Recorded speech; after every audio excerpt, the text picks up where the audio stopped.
Welcome back. Chapter 43.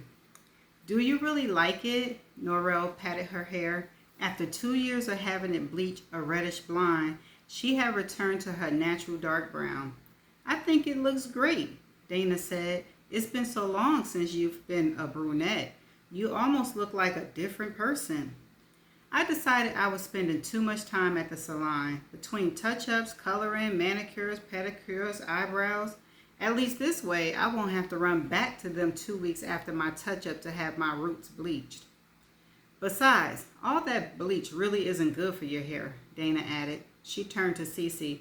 Doesn't Norrell hair looks nice? Cece agreed, but Norrell noticed that she quickly averted her gaze. She'd been doing that ever since their partners' meeting began. What was the deal with her anyway? It didn't make sense. After everything they've been through, all of a sudden Cece couldn't look her in the eye. She thought they put all the bad stuff behind them the other week. She had a hard time hearing about Cece's new house. Sure, hell, she was only human. It was perfectly natural to feel a little envious watching someone's dreams come true when you had the same dreams and yours hadn't. I don't know about that. I'd be wanting everybody to win regardless if I don't get it. She knew it was wrong, but nevertheless, it gave her a small degree of satisfaction to know the Rivers family lived in cramped quarters. Now, I don't know. That don't sound like a true friend to me. She reasoned that they had already been blessed with 6 children, soon to be 7. Why should they have a nice, spacious house too? But the twinge had passed, and now she was happy for Cece and Michael. She and Vic had even offered to help them with their move next week. So she just didn't understand why Cece acted so strangely, like she wanted to avoid her. If that wraps up our business, I like to make an early exit, Cece said, rising. I like to get some more packing done, and of course, I've got to finish work. Hold, please.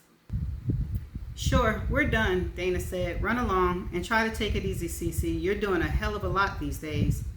Oh, I'll be fine. I'm healthy as a horse. But that first buyer losing his financing at the last minute really hurt us, time-wise. We should have been in and settled by now. This is going to make for a haphazard Thanksgiving. Michael and I are seriously talking about skipping that big dinner and just sending out for pizza. She chuckled. See you guys later. Dana waited until the front door closed behind Cece. Is it me, or is she weird? She's weird, Norrell said. But like you said, she's got a lot on her plate. Plus, she's 8 months pregnant. But at least she'll look you in the eye. Whenever she had to look at me from the time she got here, she focused on something just beyond the top of my head. I didn't notice. I thought all that uncomfortable stuff was over with you two. So did I. Ever since she and I had that heart-to-heart on your patio, I don't understand it. I almost want to ask her what's wrong. Oh, but I'm sure she'll deny there's a problem. Maybe she just feels a little guilty at being pregnant around you. Maybe. But it's awfully strange timing to feel guilty less than a month before her due date, don't you think? Norrell looked at the brochures Vic had brought home. A cruise, Vic? That's wonderful, but the timing is bad. You must have forgotten we promised to help Cece and Michael move into their new house next week. They can manage without us. I thought it would be nice to be away this Thanksgiving. And what about my work? That's one reason why I chose this week to surprise you. Doesn't the workload drop over the holidays? Traditionally, yes, but nothing. You deserve a vacation. I got a great deal on 7 days in the Southern Caribbean, but we have to leave from San Juan. The ship leaves next Sunday. I made arrangement for us to fly to San Juan on Saturday. I just wish you talked to me about it before you booked it, that's all. He moved in close, wrapped his arm around her and reaching down to cup her buttocks. But then it wouldn't be a surprise. She giggled and slipped her arms around his neck. Oh, Vic. It does sound wonderful. I guess Dana and Cece can manage to keep CDN running. I just feel kind of bad about reneging on Cece and Michael. Like the two of them can't afford $300 or $400 to hire a moving van to bring their belongings a few miles. Believe me, Norrell, they'll understand that you'd rather take a 7-day cruise than stay in Jacksonville to help them move. They'll even be a little envious.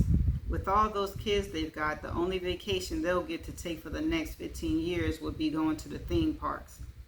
Vic, you are so bad, she giggled. To Norrell's surprise, Cece didn't seem particularly disappointed when she broke the news in a phone call the next day. Wow, a cruise. What port will you be visiting? Oh, St. Martin, Antigua, Barbados, maybe one other place, I'm not sure. That's wonderful, Norrell. I'll grab it in a minute. Cece signed. I've got a secret vacation fund to surprise Michael with. I really like to get out to Las Vegas. I figure there's plenty out there for the kids to do during the day and for Michael and me at night. Of course, it'll probably take 2, 3, or 4 years to get enough money for all of us to fly. It would probably make a great drive, Cece. Just think of all you and the kids would see. And in a few years, Jonathan and Damon will have their driver's license so they can help drive. You might have something there. Getting a second hotel room every night we're on the road should still be cheaper than buying 9 round-trip airline tickets. Just picture yourself driving through the desert, looking at all those rock formations with a theme to the good, the bad, and ugly playing on your CD player. It won't be that long. It won't be that long either before you can afford it. Remember, you'll be getting an annual check for your share of CDN profits starting next year. Why not treat yourself? Yeah, maybe. I'll have to see how things work out. I'm glad you're not angry with me for backing out, Cece. Hey, it's fine. Cece chuckled as she hung up. So Vic had booked a cruise to prevent him and Norrell from spending the afternoon in their company, which would be uncomfortable for him. That was smart.